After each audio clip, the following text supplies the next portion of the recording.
저는 운동선수들에게 관심이 많습니다. 그런데 제가 잘 보니까 어떤 종목이든 그 분야에서 탁월한 몇몇 선수들을 보니까요.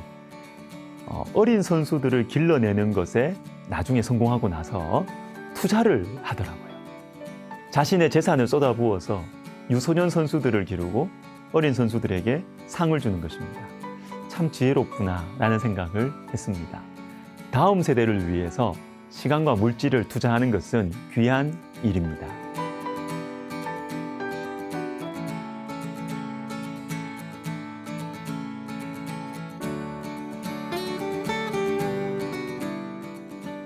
두 가지를 생각해 보겠습니다. 첫 번째, 예수님께서 제자들을 위해서 따로 시간을 마련하셨다는 것입니다. 마가복음 9장 30절 31절에 예수께서 아무에게도 알리지 아니하시니 이는 제자들을 가르치시며, 예수님께서 아무에게도 알리지 않으신 이유가 뭐냐면 제자들을 가르치시기 위해서, 제자들을 위해서 시간을 따로 내시는 것입니다. 여러분, 함께 꿈을 꾸는 사람, 미래를 나를 이어 맡을 사람들, 가까이에 있는 이 다음 세대들을 위해서 시간을 내는 것이 필요합니다. 예수님께서 많은 사람들을 위해서 말씀을 가르치시고 기적을 행하신 것 맞습니다. 그러나 제자들, 가까이에 있는 세대를 위한 시간도 예수님은 떼어 놓으셨어요.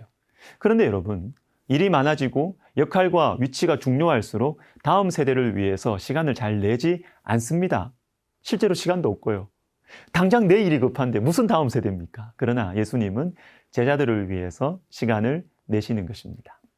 로버트 클린턴이라는 리더십의 전문가가 리더십이 6단계로 성장한다고 말했습니다. 그런데 그 6단계 중에 제일 마지막 단계가 무엇이냐 하면 축하 단계라는 이름을 지었어요. 축하 단계가 있다, 마지막. 오랫동안 리더의 역할을 훌륭하게 수행한 사람들이 누릴 수 있는 복된 시간, 자기가 축하를 받는다는 것이죠. 하나님께서 자신을 통해 이루신 일, 그리고 자기 안에 참 이렇게 많이 일어난 이 변화들을 축하하면서 인생의 마지막 시기를 보내는 것입니다. 그런데 여러분, 이 시기는 단순히 그냥 축하하고 감사하고 존경받고 여기서 그치는 것이 아니라 이 세대, 이 시기에는 리더십 마지막 단계에 탁월한 리더들은 다음 세대를 가르친다고 해요. 그래서 위대한 리더들은 말년에 교육계에 몸을 담는 경우가 많다고 합니다.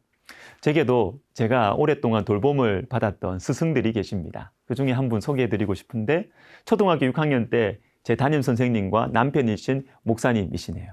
두 분입니다. 부부신데 참 제가 아무것도 아닌데요. 어린 시절부터 저를 위해서 시간을 내주셨습니다.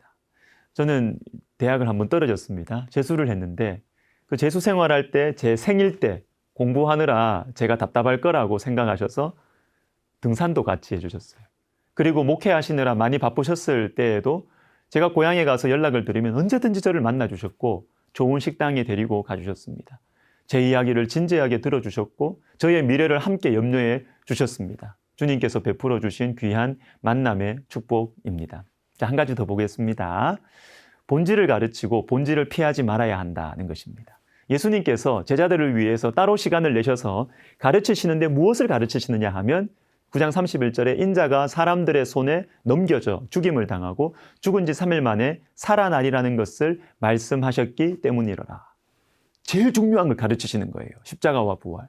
예수님 이 땅에 오신 이유, 그 본질을 가르쳐 주십니다. 그런데 제자들은 이걸 피합니다.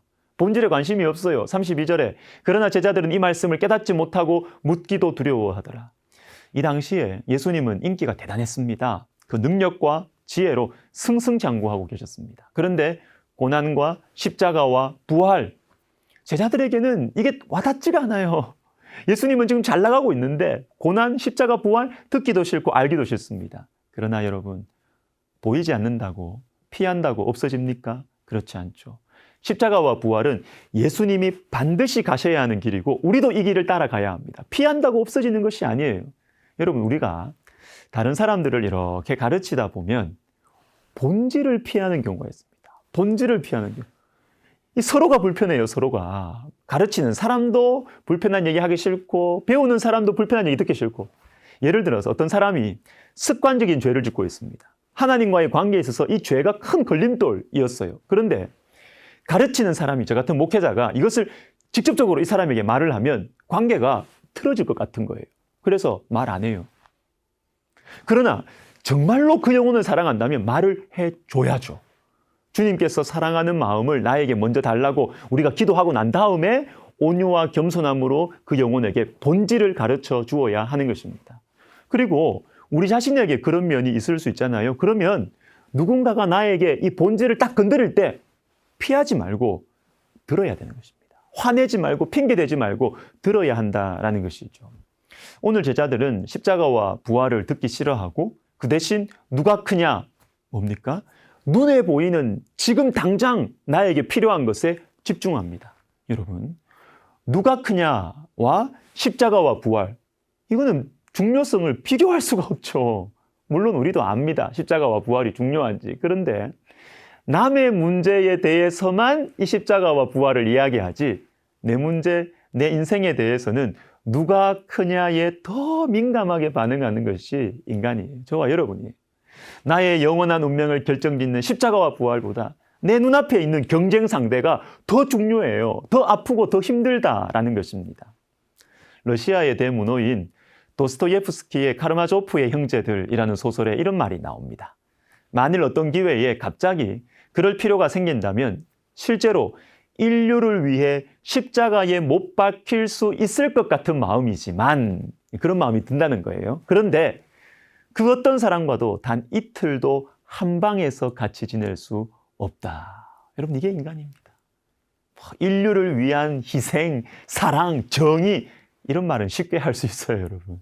그러나 그런 말을 해도 내 눈앞에 있는 불편함을 견딜 수 없어 하는 존재가 저와 여러분입니다.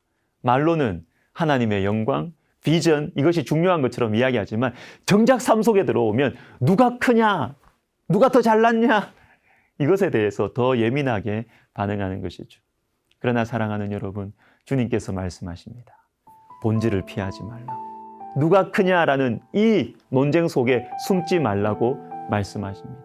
잘 안 되어도 주님의 말씀을 붙들고 우리 오늘 하루를 살아가십시다. 나를 힘들게 하는 사람들, 불편한 일들이 물론 있어요. 그렇지만 그때 주님께서 무엇을 원하실까? 주님의 복음을 위해서 내가 무엇을 해야 할지를 고민하고 기도하면서 순종의 한 걸음을 내디뎌 봅시다. 주님께서 도와주실 것입니다. 기도하겠습니다. 하나님 아버지, 감사합니다. 주님, 우리에게 본질을 회피하지 아니하고 우리 주님을 사랑하고 주님을 따라가고 주님을 본받는 것에 집중하는 참으로 행복하고 실속 있는 삶을 살아가게 하여 주시옵소서. 주님, 우리가 주님 앞에 붙들고 주님 앞에 기도할 때 주의 성령을 우리에게 부어 주시옵소서. 예수님의 이름으로 감사하며 기도하옵나이다. 아멘.